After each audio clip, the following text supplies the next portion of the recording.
ഒരിക്കലും വളരെ യാദൃശ്ചികമായിട്ട് നടന്നൊരു കാര്യമാണ് എന്ന് ആർക്കും തോന്നുന്നില്ല. ഇത് വളരെ പ്ലാൻഡ് ആയിട്ട് നടന്നൊരു കുറ്റകൃത്യം തന്നെയാണ്. അത് തന്നെയാണ് ഞാനും നിങ്ങളെല്ലാവരും മനസ്സിലാക്കിയത്. എല്ലാവർക്കും നമ്മുടെ ചാനലിന്റെ പുതിയൊരു വീഡിയോയിലേക്ക് സ്വാഗതം. ഏറ്റവും പുതിയ ന്യൂസ് അപ്ഡേറ്റ്സിനായി ഈ ചാനൽ മറക്കാതെ സബ്സ്ക്രൈബ് ചെയ്യുക. ഇപ്പോൾ ഏറ്റവും വലിയ തരംഗം ആയിക്കൊണ്ടിരിക്കുന്ന ഒരു വിഷയമാണ് ദിലീപിന്റെ കേസ്.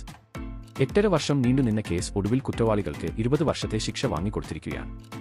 എന്നാൽ കഴിഞ്ഞ ഡിസംബർ 8 നടന്ന വിചാരണയിലാണ് കോടതി വിധി മാറിമറിഞ്ഞത്. കാരണം അന്നാണ് ദിലീപിനെ കോടതി കുറ്റവിമുക്തനായി പ്രഖ്യാപിച്ചത്. ദിലീപ് കുറ്റവിമുക്തനായതോടു കൂടിയാണ് ഏറെ വിവാദങ്ങൾ പൊട്ടിപ്പുറപ്പെട്ടത്.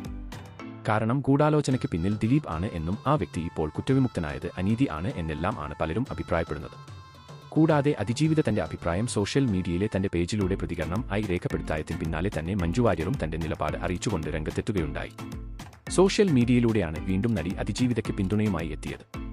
കുറ്റം ചെയ്തവർ മാത്രമേ ഇപ്പോൾ ശിക്ഷിക്കപ്പെട്ടിട്ടുള്ളൂ എന്നും അത് ആസൂത്രണം ചെയ്തവർ ഇപ്പോഴും പകൽ വെളിച്ചത്തിൽ ഉണ്ട് എന്നും മഞ്ജു വാര്യർ പോസ്റ്റിൽ കുറിക്കുകയുണ്ടായി. അന്നും ഇന്നും അതിജീവിതയ്ക്ക് ഒപ്പം എന്ന പോസ്റ്റിൽ ആവർത്തിച്ചാണ് മഞ്ജു വാര്യർ തന്റെ വാക്കുകൾ അവസാനിപ്പിച്ചത്. പോലീസിനും നിയമ സംവിധാനത്തിനും ഞാൻ ഉൾപ്പെടെയുള്ള സമൂഹത്തിനുള്ള വിശ്വാസം ദൃഢമാകാൻ അതുകൂടി കണ്ടെത്തിയേ തീരും. ഇത് അവൾക്ക് വേണ്ടി മാത്രമല്ല, നമ്മുടെ സമൂഹത്തിലെ ഓരോ പെൺകുട്ടിക്കും, ഓരോ സ്ത്രീക്കും, ഓരോ വ്യക്തിക്കും വേണ്ടിയാണ് എന്നെല്ലാം ആണ് നടി തന്റെ പോസ്റ്റിൽ കുറിച്ചിട്ടുള്ളത്.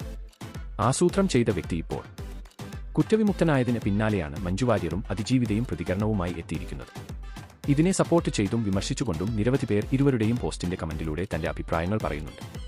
അതിൽ ചിലത് ഇനി ദിലീപിന്റെ പുതിയ സിനിമയ്ക്ക് എതിരെയുള്ള വെല്ലുവിളിയാണ് ഇതെന്നും ദിലീപിന്റെയും മോഹൻലാലിന്റെയും പുതിയ സിനിമ ഇറങ്ങുമ്പോൾ അത് കാണരുത് എന്നാണ് ഇവർ ഉദ്ദേശിക്കുന്നത് എന്നെല്ലാം ആണ് നിരവധി പേർ അഭിപ്രായപ്പെടുന്നത്. ദിലീപിന്റെ കരിയർ നശിപ്പിക്കാൻ ആയിട്ടാണ് ഇവർ ഇറങ്ങിയിരിക്കുന്നത് എന്നും വെറുതെ ഇല്ലാക്കഥകൾ ഉണ്ടാക്കരുത് എന്നുമെല്ലാം പറഞ്ഞുകൊണ്ട് മഞ്ജു വാര്യർക്കും അതിജീവിതക്കുമെതിരെ വിമർശനങ്ങൾ ശക്തമായി തന്നെ ഉയരുന്നുണ്ട്. അപ്പോൾ ഇതിനെക്കുറിച്ചുള്ള നിങ്ങളുടെ അഭിപ്രായം എന്താണ്? നിങ്ങൾ അതിജീവിതക്കും മഞ്ജു വാര്യർക്കും ഒപ്പം യോജിക്കുന്നുണ്ടോ അതോ ദിലീപിന്റെ കൂടെയാണോ? നിങ്ങളുടെ വിലയേറിയ അഭിപ്രായങ്ങൾ താഴെ കമന്റ് ചെയ്യാൻ മറക്കല്ലേ. അപ്പോൾ ഇതുപോലത്തെ കൂടുതൽ വാർത്തകൾക്കായി ഈ ചാനൽ മറക്കാതെ സബ്സ്ക്രൈബ് ചെയ്യുക.